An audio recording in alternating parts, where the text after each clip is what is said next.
Welcome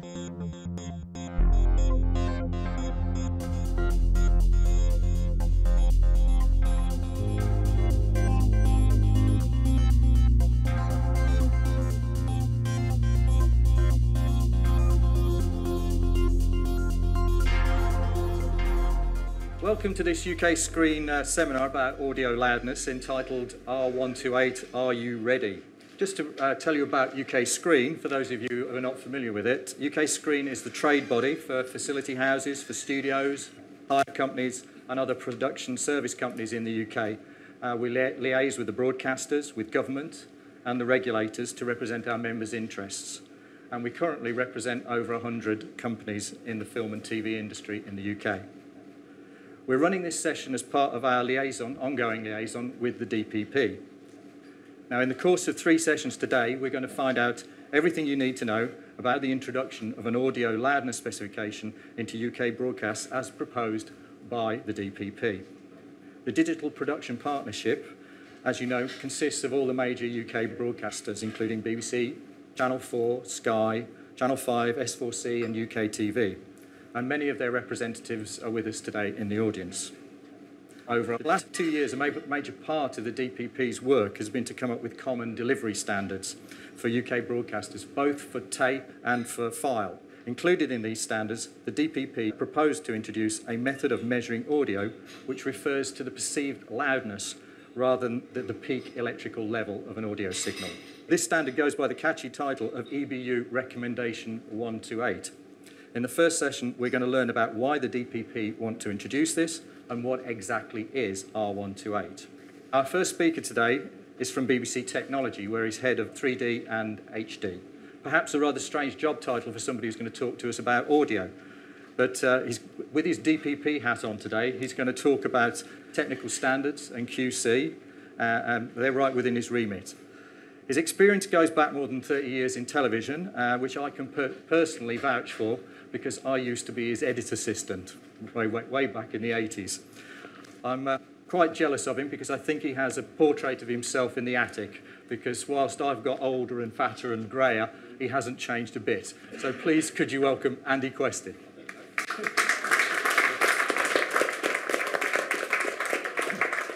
Neil, thank you. I'm going to do something I usually do with television people, especially producers, when I ask them how big their telly is. Because what I've noticed is that people who work in the industry don't actually watch the stuff at home.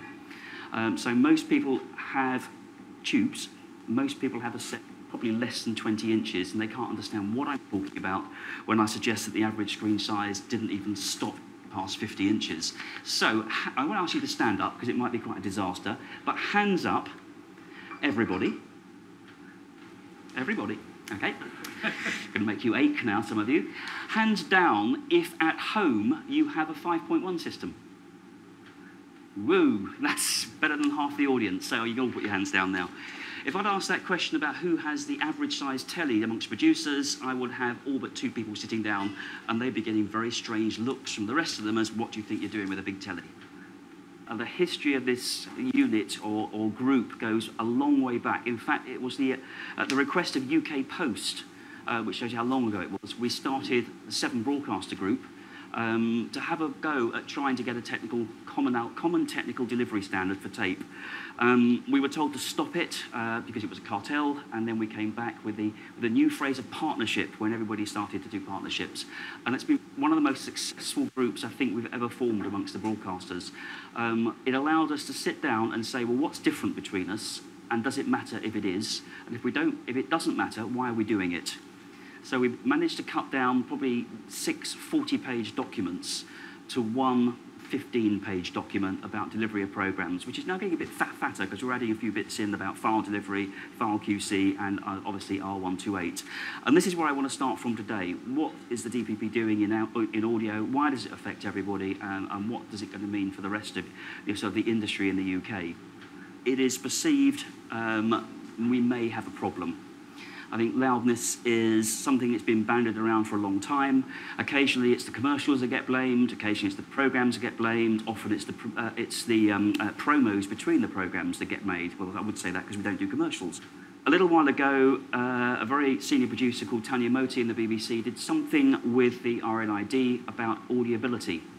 And it might be worth just reflecting on the difference between what we're going to talk about today and audibility. And to do that, this is my last PowerPoint slide. I'm not going to do any more. I just haven't thought over a 40-day period, we have reviewed the complaints that the BBC got based on audio. And as you can see, the vast majority, 61%, were about background noise. It's a critical thing that 61% of our complaints about audio are about intelligibility. It's something that we see this as an opportunity to do something about, and I'll be talking to the training guys that whilst we're going through and with you discussing how and what we're going to do with loudness, we go through with the production community and introduce them to the idea that the major amount of audio complaints that we as engineers and sound guys get blamed for is about how it's captured or how it's portrayed on particular mediums. In other words, inappropriate mixes for inappropriate platforms. And I'm not going to say which the platforms are, but just inappropriate. What we're going to concentrate on today is the last two. The 20 complaints about jump of sound level between content, and that is not just between commercials and promos and programs. That's just general, I need another button to watch this program or change channels.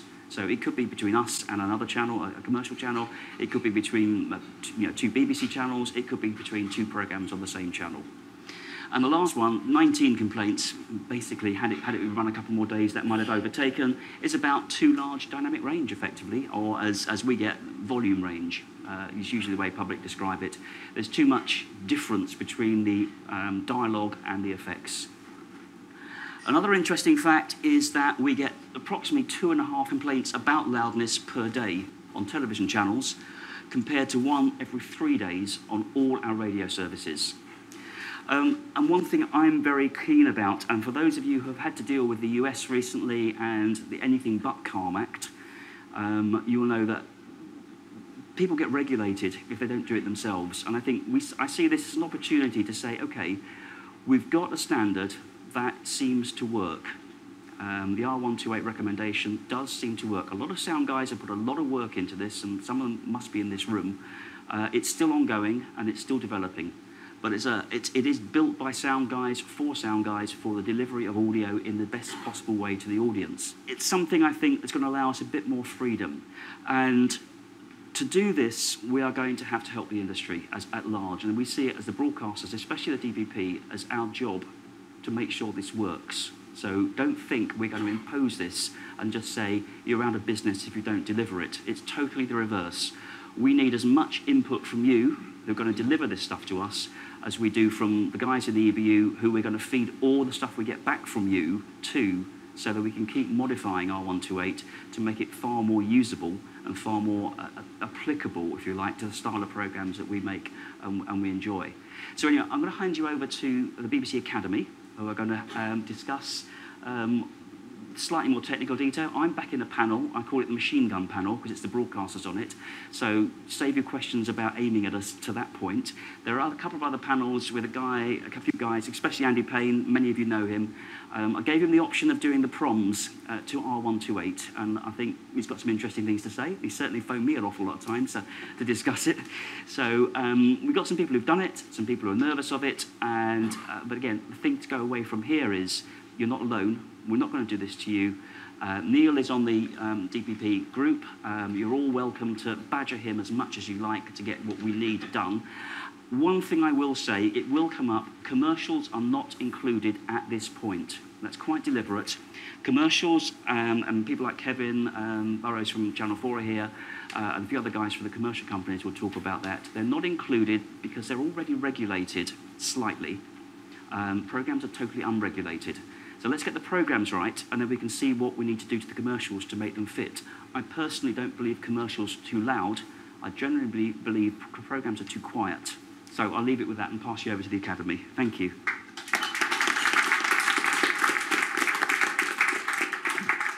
Loudness is in the ear of the beholder, as it always has been. In a natural environment, air is displaced by some event, and that's sound. This displacement is a variable volume.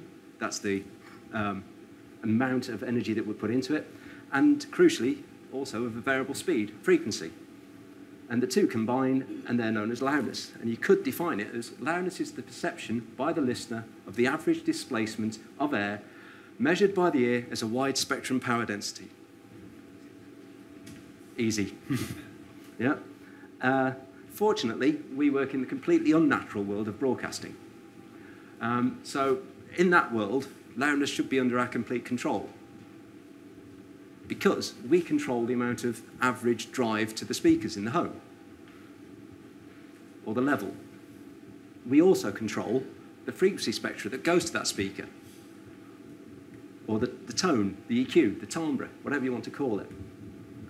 And that's under the control of the content producer, the mix engineer, whoever. And as was asked, why are the junctions so loud? I've avoided the A word, but why are the junctions always so loud? And as has been said, maybe they're not. Maybe it's a case that the programs are quiet, either side of the junction. And one of the problems we're facing is inconsistency between the loudness of programs, also within the program as well. If the program was loud, followed by a loud junction, followed by a loud program, you wouldn't notice the problem as much. So is the solution to make everything quiet or to make everything loud? Could you try that? Well, we could. It wouldn't be popular. This is a graph of loudness as taken on April the 1st this year on BBC One between 2 o'clock in the afternoon and midnight. I'll just draw in the programs. So you can see the program boundaries where junctions are happening, but you can also see there's a big difference in the programs themselves. I mean, within the likes of EastEnders, for instance, there's quite a large loudness range. That's wanted. We need that for drama. We want to emphasise something that's happening, some intimate scene in the quiet period that then gets loud. But one thing to remember is that this black line that runs through the centre there, that's the average loudness throughout that programme. Now see the jump? Every time that jumps, every time that black line breaks, the listener at home is picking up their remote control and changing the volume, or they're turning over because they're annoyed. So what we've currently got is a quiet programme on one side of a junction, traditionally compressed, high level, then another programme, maybe louder, maybe quieter. One solution would be to flatten everything, to put a processor across the lot, destroy the dynamic range and just make it flat. We don't want to do that. We really do not want to do that. Sound is a creative tool. What we want to do is normalise things, but normalise things using the way the ear hears to determine the loudness of a programme. So there, we've made the quieter programme slightly louder. We've made the loud trail or event in the middle slightly quieter, and then we've brought up the other programme. The dynamic range is still there, but now we've just made made them all relatively the same. CALM has been mentioned. CALM is now a US law. You can look at the technical specs and ATSC's documents. A85 is the key one. So if you're delivering to two areas of the world, the key thing to remember is that R128 and CALM are nearly the same. Not quite, nearly the same. EBU R128 goes on about various things, like programs shouldn't have a loudness range no more than 20 LU, whatever that means. A new tree peak value of no greater than -1 dB TPS, whatever that means. And an average loudness of -23 LU, whatever that means. Well, what they mean, for the likes of LUFS or LUFS, loudness units reference to full scale. Familiar with dBFS, where you're talking about a single individual sample and its value? 0 dBFS means that all bits are on, and that's as loud as you can get, as high as you can get. LUFS is referenced to the same point. LU is without a reference, but generally 0 LU equals -23 LUFS. LKFS is an older way of saying LUFS. It's just the K is referring to a filter that's on the input that frequency skews the input to the meter, so it reflects more in the way that we hear. Loudness range is a new term for what we used to call dynamic range. Loudness range now refers to the lowest loudness reading compared to the highest loudness reading, as opposed to a single sample being measured and its lowest value and the highest sample value that we found. True peak level, well, this brings us on to a key point here. True peak level is a new way of measuring peak without using a ppm, the old inaccurate ppms. So not many people have seen a ppm that goes up to ppm 8, ppm 7 and a bit maybe, but not ppm 8. Well, probably familiar with those. Each unit is 4 dBs, and they were aligned with something called dBu, and 0 dBu was ppm 4, probably familiar with that. That's where you try and get everything aimed around, and thou shalt not go higher than ppm 6. Well, if you compare that to dBFS, we can see that ppm 4 was equal to minus 18 dBFS. Well, now we're dealing with LUs, a slightly different way of doing it. The alignment looks the same. Thing to remember is on the left-hand side, 0 dBFS is talking about single individual samples. LUFS is talking about collected samples that have been averaged, because loudness is an averaging process. And then you have LUs. We have an aiming point of 0 LU for the average loudness of a program, and they're allowed to vary by plus or minus however many LU is decided. So I mentioned the ppm. What's wrong with the ppm? Well, if we made a meter that could follow every single sample, we wouldn't be able to watch it. We wouldn't be able to see it and accurately track where the peak was. So it's been slowed down deliberately. That causes a problem, because it means it averages. But isn't that what we want from a loudness meter? Don't we want the meter to do some averaging? Problem with the ppm is it doesn't average for long enough. And if we make it average for even longer, then it won't track the peaks. So it's doing both jobs badly. So moving on to the loudness meter and its construction, do some sounds sound louder than others? Well, that's largely down to this frequency spectrum and the power that's within the signal. If I was to take my fingernails and drag them down a blackboard, I'm sure I'd get far more reaction than if we had a lark somewhere in here singing, because they have very different frequency spectra. And you put the two together, and you'll find that they register differently on a loudness meter, but compare them on a ppm, and they were probably about the same, which means that the one is actually quieter than the other because of its frequency spectrum. So we put a filter on the input to the meter to reflect the fact that one sounds louder than the other. Then there's the gate. Now this is a little bit of bone of contention between CALM and R128. As was mentioned, if we were to fully implement CALM in the way it's written now, we would end up having Kerrang or Kiss FM setting a particular dynamic range, and Radio 3 would have to follow suit, and it would be the same, which I'm sure people would not appreciate. Yet you can imagine the dynamic range that Radio 3 has, massive orchestra going full pelt, is as loud as anything that Kerrang or Kiss FM will put out, but it also has the quiet, delicate pieces. The gate allows us to take a loudness reading accurately of both of those. All it does is simply interrupt the reading while the thing goes quiet for a particular amount of time. Lots of work has been going on and has been created in surround sound. So the loudness meter has to work in surround sound. Now this is another area of difference between CALM and R128. CALM only measures the dialogue channel, as it likes to call it, or sometimes the center channel. R128 talks about the sound field in the room. So it's measuring all the channels. It also takes account that we seem to be more sensitive to sound when it's coming from behind us. So the R128 meter compensates for this by slightly amplifying the rear channels before they make their contribution to the overall loudness reading. Then we have the true peak meter. It's been found that if you were to just measure the individual samples and then say, okay, that's still peak reading, by the time you convert it to analog, that's not the true case. What you end up finding is that you can get discrepancies of up to 1.02 dBs. And that's important. We don't want to accidentally clip by going too close to that 0 dBFS.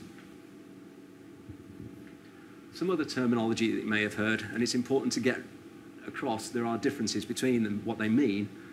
Dial norm, for instance, that's a Dolby phrase. Program reference level is an MPEG-4 or HEAAC phrase. HEAAC is the audio system that's used for terrestrial HD in the UK and across Europe. Dolby tends to be used on cable and satellite systems across Europe, but they all have metadata that go to the home and control the level that comes out of the set-top box. And this is an important thing for you to realise how your production will sound at home. Now, dial norm and program reference level, they work on the idea that the box has an internal reference. In the case of a Dolby system, the box has an internal reference of -31. So your Dolby system back at base measures the loudness, produces a loudness reading on the centre channel only in the case of Dolby systems, writes that into the metadata, gets sent to the home by some circuitous route. Say it was -20, for instance. Well, that's 11 dBs louder than -31, so the output of the box is reduced. Next program comes along, metadata says -31, then the box does nothing. This is an important point to realise, and working with metadata is a whole other area that we need to cover separately, I'd imagine. The idea of dial norm and program reference level is to flatten that black line, to make sure that the programs don't jump all over the place. Or the other way of doing it is to use the loudness meters at the beginning, during the production, and make sure we all sit within the same range and average around the same program reference level, -23. A slight difference between dynamic range and loudness range. Well, dynamic range usually refers to individual single samples, whereas loudness range is using a loudness meter. And remember, loudness is an averaging of a number of samples over a short period of time, or well, longer pieces of time, and they're frequency skewed. Tend to find that most programs have loudness ranges of 20 LU. You also find that action films can have a wider range than that. What we've got at the moment is broadcasts of programs that have variable loudness range, and their averages all sit at different points. You can measure these on a PPM and watch them, and they probably don't go above 6, and they probably don't go much below 3. But their frequency content and the averaging means that their loudness is all over the place. What we want to get is that.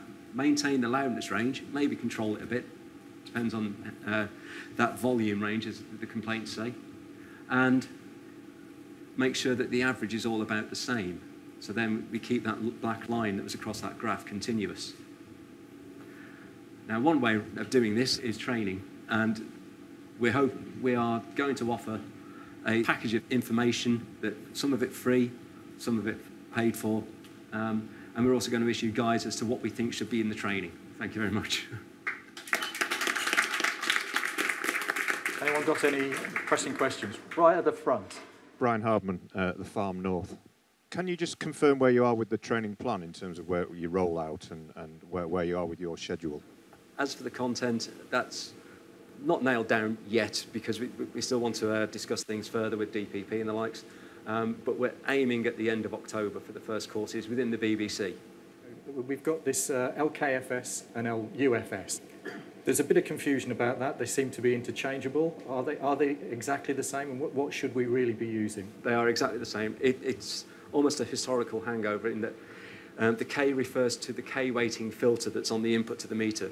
Every meter has to have one. So you may as well make the labelling something far more understandable, say loudness units. So they're interchangeable. Martin Black from BskyB. My understanding is that the accepted convention now is that LKFS refers to BS1770- whatever, and LUFS is unique to R128. Yes. The Americans wouldn't know what LU was. It's okay to them. So generally speaking, if you hear the term LU or LUFS, you can be fairly sure that the person is relating that to R128, not to 1770. Yes, it's a good point, yes. Could you thank our two speakers, John Heraty and Andy Crested?